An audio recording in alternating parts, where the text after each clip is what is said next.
Ladies and gentlemen, welcome to Opinion Machine, the show where we talk about all things gaming. My name is Killjoy, and today we're going to be talking about my time with Clair Obscur. It's going to be story time to start with, and the technical issues that I've run into. And then, the second half of the video is going to be my experience with the game, and talking about my dislikes and likes and things like that. So, yeah, it's been a thing. Before we get to that, I just want to point out that the footage in the background of this video is from Don Hayes. He has kindly let me use the footage, so shout out to him. There will be a link in the description for you to go and check out his channel. But, Clair Obscur, let's talk about let's give you some story time. Settle in, I'm ready for this, right? So, I was following Clair Obscur. I watched gameplay footage of it, I saw other people talking about it. This was earlier on in the year, and it took me a little while to get to the game, because I was in the middle of playing other games. Anyway, I finally get the game, and at the time, on my computer, I was using my RX 580, which is an older graphics card, which could run the game, but it wasn't great. But I started off playing the game like that, and it was, you know, I was having a fine old time. It was running on low settings. During this time, and because of another game I was playing, which was Dune Awakening, I was like, man, I really need a new graphics card, because these games coming out now they're not running how I would want them to run. So I invested in an AMD Radeon RX 7800 XT, and it is a huge upgrade on my 580, so it's like a significantly better graphics card. So I get this graphics card, you know, I'm like, wow, we can play Clair Obscur on the higher settings. This is great, awesome. Do that, and then I start to encounter some crashes, some hard GPU crashes, which I didn't have with the RX 580. So I'm like, oh, this isn't good. Turns out this is an issue that had been back from February or March when the game came out, and it hadn't been fixed. And specifically with a lot of the XT versions of the cards, apparently. So that was frustrating, because I was like, well, you know, either AMD or the guys at Sandford probably should have sorted out this out. So it was kind of a mark against them, like, because it's like, this sort of stuff shouldn't be happening. Why am I having GPU crashes? Okay, fine. Anyway, I found a workaround, which was to run the game with a tag which made it run in DirectX 11, which was fine, but the issue with this was it made the game run like arse. So now I had to set everything back down to the lowest settings while running it at DirectX 11, and that caused the game to just, like, all the shadows were just blocks, you know, like, I managed to get it to a point where I could do parrying and things in the game, but it wasn't great. So it kind of put a dampener on the whole experience. So I was kind of playing the game like off and on. I wasn't playing it like a huge amount. Anyway, fast forward to the month of September / going into October. You know, I buy Borderlands 4, and that game gives me a crash. And I spent weeks and weeks and weeks, and you would have seen on this channel me talking about the performance of that game. Eventually, after trying literally everything to get that game working. Now, before we move on, the common denominator here was they were both running on the newest Unreal Engine. And people were saying that there were issues with this. I wasn't the only one having these kind of issues with Borderlands, so I was like, well, this isn't good. This means there's something wrong with the engine, there's something wrong with the developers, or there's something else going on here, which, you know, should be fixed, like AMD or something. Anyway, I finally found a fix for both games, because I was like, well, I was trying to fix Borderlands 4, and it turns out me undervolting my graphics card, which is essentially throttling the amount of power going to it, stopped the game from crashing. So when it would hitch, which is what was called, it would hitch and that would just crash, right? It would cause a timeout on my GPU. I fixed it in Borderlands. I was like, oh, cool, I can go and play Clair Obscur on nicer settings now. And so I picked the game back up and was able to play. So, all hunky-dory. Well, about a week ago, I was playing Clair Obscur. I was at the end of Act 2.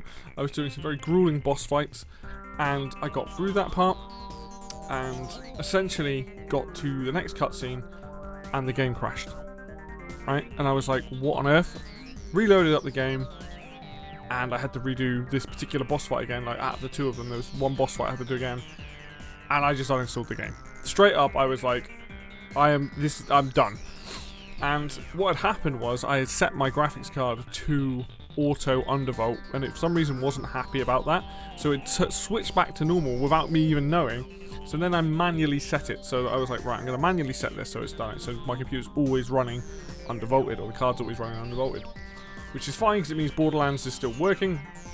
And Clair Obscur, unfortunately, a combination, and I will come to like more of why I understood it later, but what had happened was that this particular gameplay thing, I wasn't enjoying myself, then it crashed and I had to do it all again, and I'd already spent an hour and a half. During all of this, by the way, I had put the game on easy because I was struggling with the game wasn't running great, so I was struggling with like parry timings and things. So I was like, well, I kind of want to see the story, I want to see more of the game, you know, there are parts of this I'm really enjoying, but I'm gonna have to stick it on easy and just play the game from there. So that brings me to where I'm at now. I have obviously fixed the undervolting problem. The game is still uninstalled. I finished Act 2 to my knowledge, or at least I was right at the end of Act 2.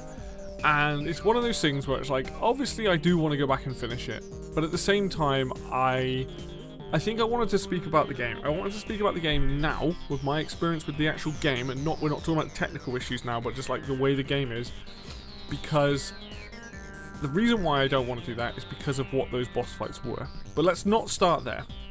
From this point forward, I'm going to be talking about the game and my likes and dislikes about the game. I'm not going to split likes and dislikes. There are 4 main things that I want to talk about, which had to me are the most impactful things. There will be spoilers. There's probably spoilers in the video footage that I've got here as well. If you don't want to be spoiled, stop watching the video. But I want to go into what I think of this game as a package and try and be less, I don't want to be too biased to my technical issues, because they did have an impact on me. I cannot be 100% unbiased because they did have an impact on me, but I want to try and differentiate the technical issues and my actual experience with the game and the game mechanics and the way the game works and things like that. So, let's start with the story and characters. Obviously, a game like this, a big RPG, it's really important to have strong characters and a good story. For those of you know, it's about an expedition that set off to deal with this antagonist, which is the Paintress, so that they can stop people from every year the number ticks down and people die earlier and earlier and earlier. So they want to like stop that from happening so that everyone can have like, a normal life. So the game starts off on quite a hard note. Like people, you have the gommage, which is basically like as soon as the number drops, those people disappear. And it's really difficult because you're just like, well, this is a really interesting start to the game. It's quite a sad start to the game. And the next section after that is quite sad and quite like disturbing. And then you finally get to the gameplay. And I'll be honest, I don't know if I personally, and this is nothing a fault of the game, I don't know if I like the start of this game.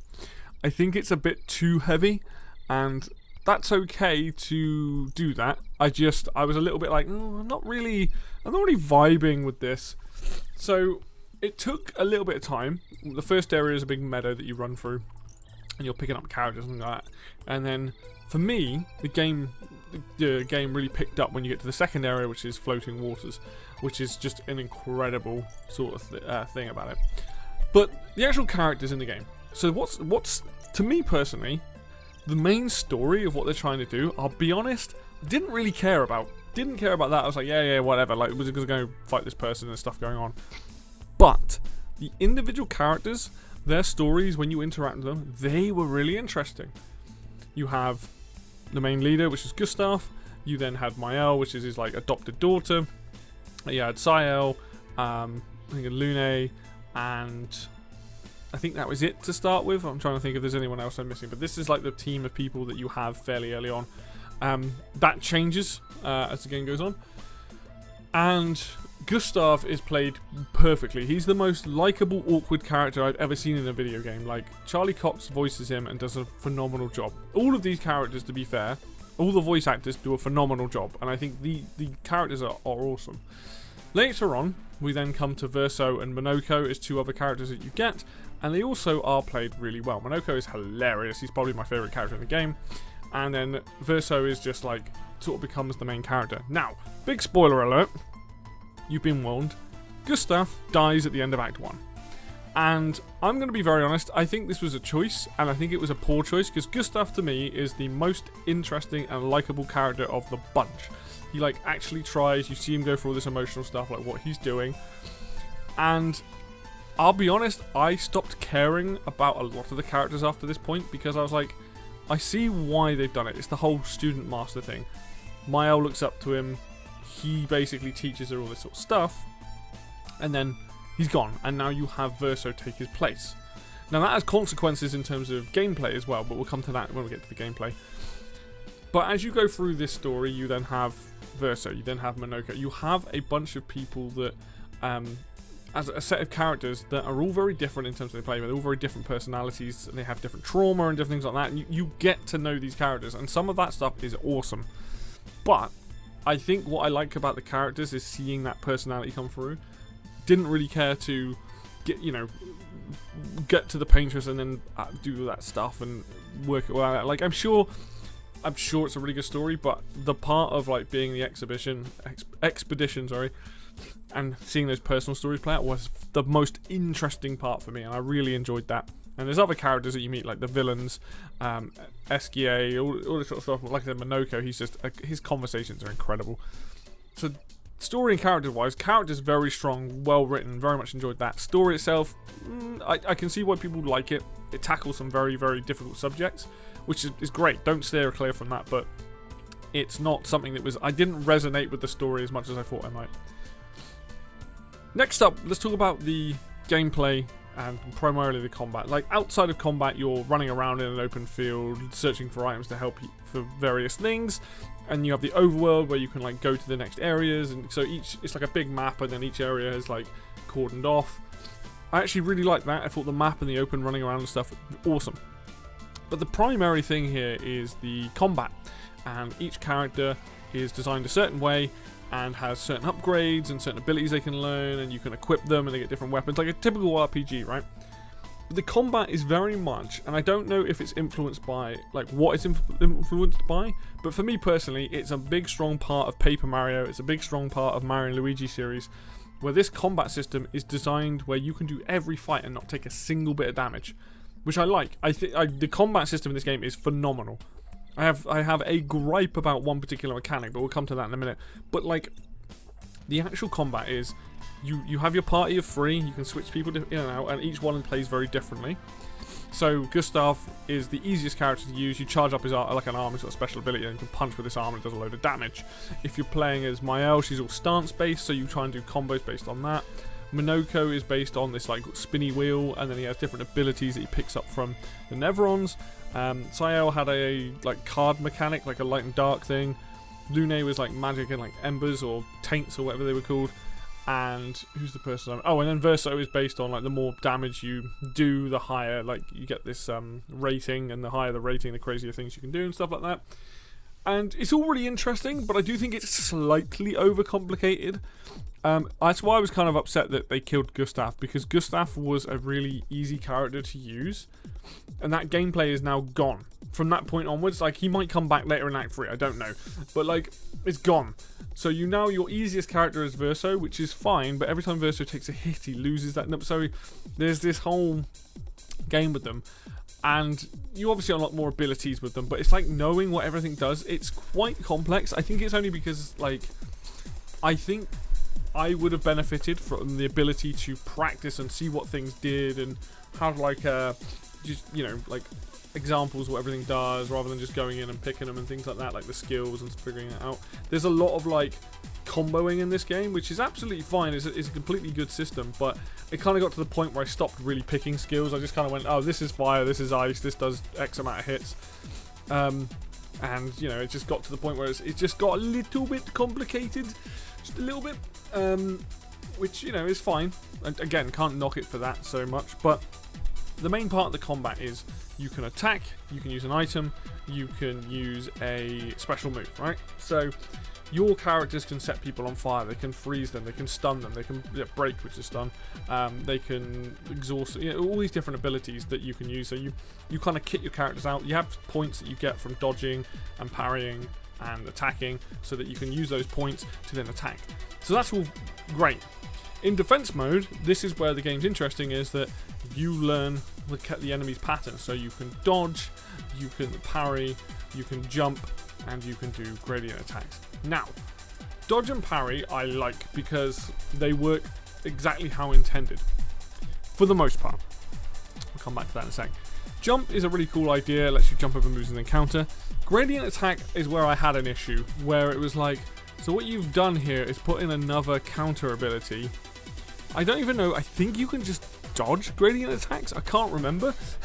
But it's like, I don't understand how it's any different to just parrying. I don't know if it's an easier parry, it's just a weird option, and it gets to a point later on in fights where you might have to use jump, dodge, parry, and gradient attack, and it gets a bit much.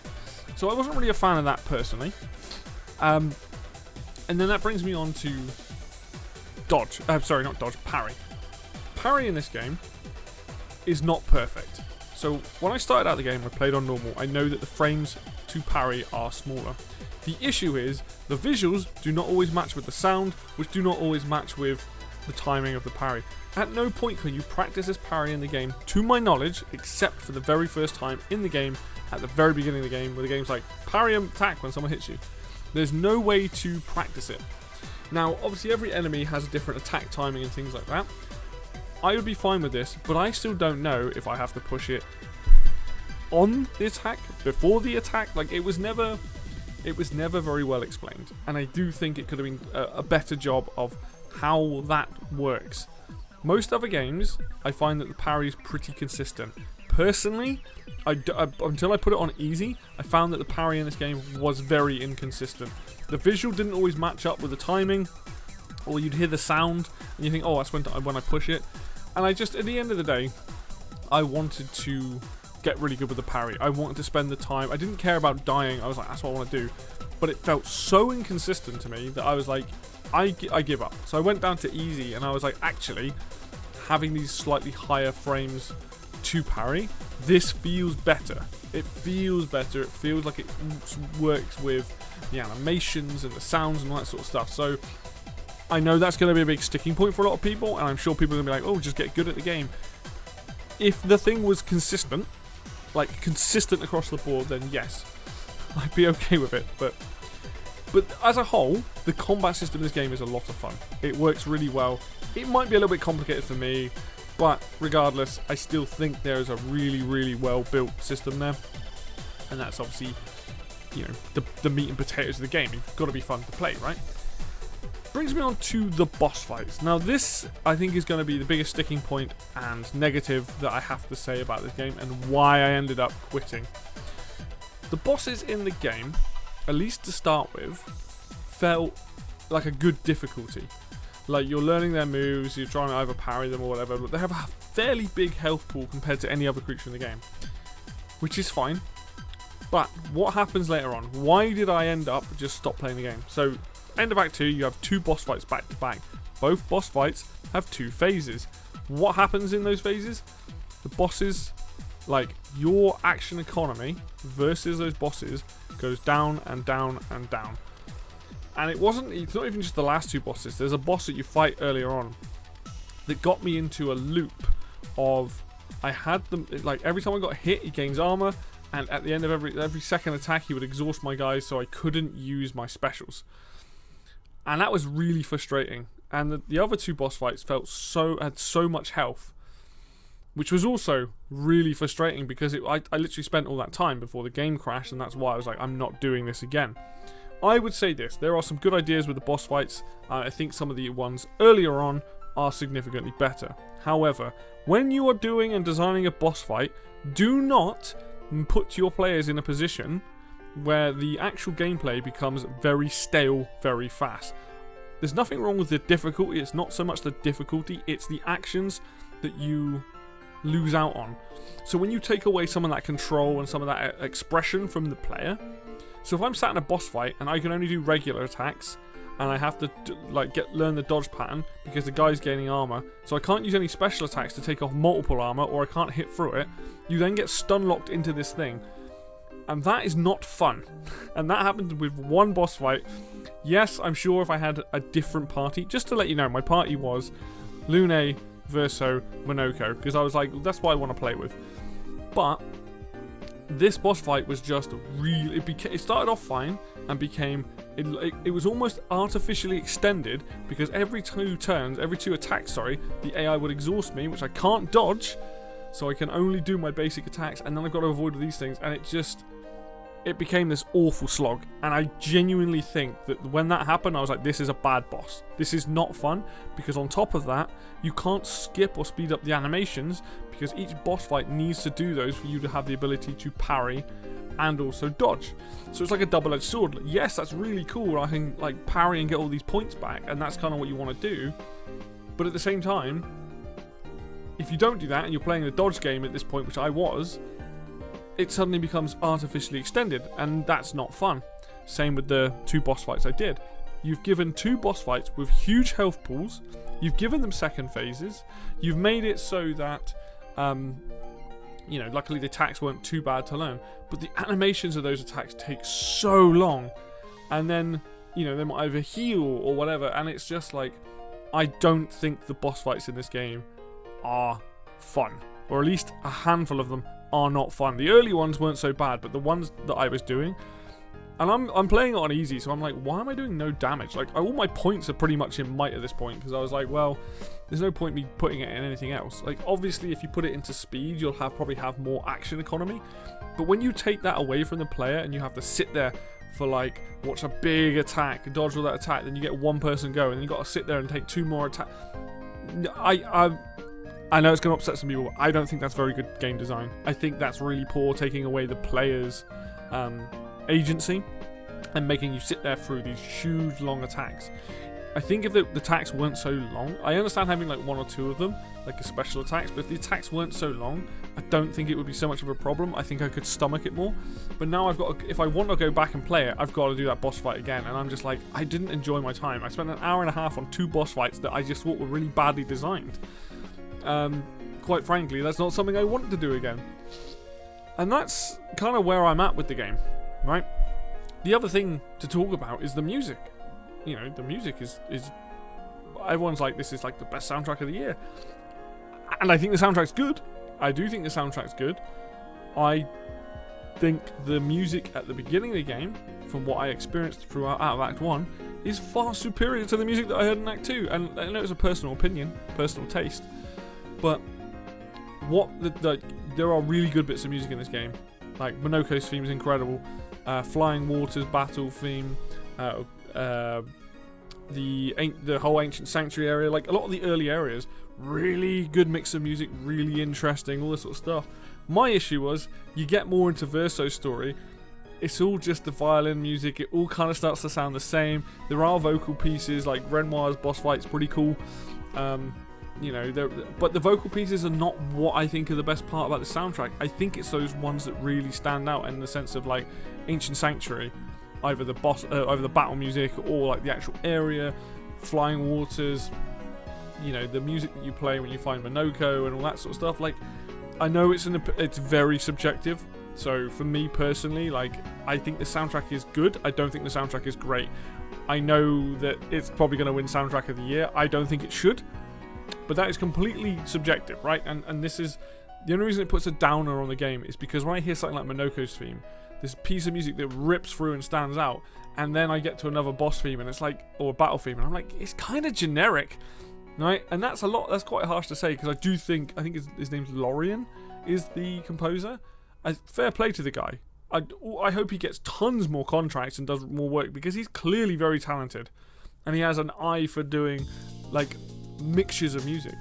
But I do think I ran into a wall of a lot of classical pieces that just none of it sounded different, and I was like, well, the battle music was significantly better like 10 hours ago, so I can't really. So I think it's a good soundtrack. I don't think it's a great soundtrack. I don't think it's, you know, I think there are other games, I won't say what, but I think there are other games that come out this year that have a better, more consistent soundtrack. Put that all together, where do I land on the game? Because, quite frankly, it's a very good game. I'm not going to say that it isn't. Personally, I wouldn't rate it higher than an 8, which would put it as great. Because for me, something I need to do, but that if I was going to give it a number score, 8 is great, right? That's the way to think of it. It's a great game. I don't think it deserves a 9 or a 10. I can't take all the bias from that, from my technical issues out, and I have problems with the boss fights. I think some of the boss fights are some of the worst I've played in a very long time. I think that the combat is mostly right. I would say like 90% right. I wouldn't have bothered with gradient attacks, and maybe there needed to be some tweaking on how the enemies are animated on the counters. And also the problem is you've got long-winded attacks. And then the story, it's like, I like the story. I like the characters more than I like the story. So I'm not as highly on this game. I don't want to take away from the fact that this game, I'm not saying this game is bad. This game is not a bad game. It is a very, very, very good game. But everyone's put it on this pedestal, which, again, completely subjective. I don't think it's there. Like, personally, this isn't a Game of the Year contender for me because of all the things that I ran into. If you take away the technical issues and just my experience from like how the story resonated with me, the combat, the boss fights, and the music, I'm not completely sold on some of those elements. Yeah, there's some absolute high highs with the music, which I think are great, but the rest of it's either middling to okay. Yeah, there's some really good boss fights early on that feel difficult but fair, but some of the later ones are just boring and just time-consuming and artificially extended. Yeah, the combat's great, but why have we got like 4 different things to defend with? And, you know, why is the parrying not consistent? You know, and that's how I feel about it. I think I'll probably get a lot of stick for it. I kind of feel like this is the same level when I played Baldur's Gate 3, and I wasn't as high on that, and people got very crappy with me. I'm not taking away from the devs. I don't want to take away from the composer. Like, you have done a phenomenal job. You deserve a lot of praise for this game. It's a very good game, but to me it's not Game of the Year material. It just isn't. Had I played this in a few years' time, didn't have any technical issues, you know, just had a good time, I would probably feel different about it. But I can't, you know, this is how I feel about it, and I think that I will come back to it. I do want to finish the game. I'm really hoping that a Switch 2 version comes out, because I think this is a game that would be quite good, pick up and play. It's not long, and I know they're adding in like DLC, and I don't want people to think like I'm not ragging on like these devs and people like that. Like, I'm just giving you my honest opinion of my experience, and I think that some people are going to hate that, and they're not going to resonate, and they're going to be like, well, why isn't this the best thing you've played all year? Because DK Bonanza exists, and that's more my cup of tea, right? But that's not just, you know, I wouldn't compare the games because they're different types of games. But it's like, this game is, I cannot wait to see what this company makes next. If they make another one with a bit more budget and maybe like improvements in those areas, hell yeah, let's go, let's see that. Like, you know, all the praise to them, right?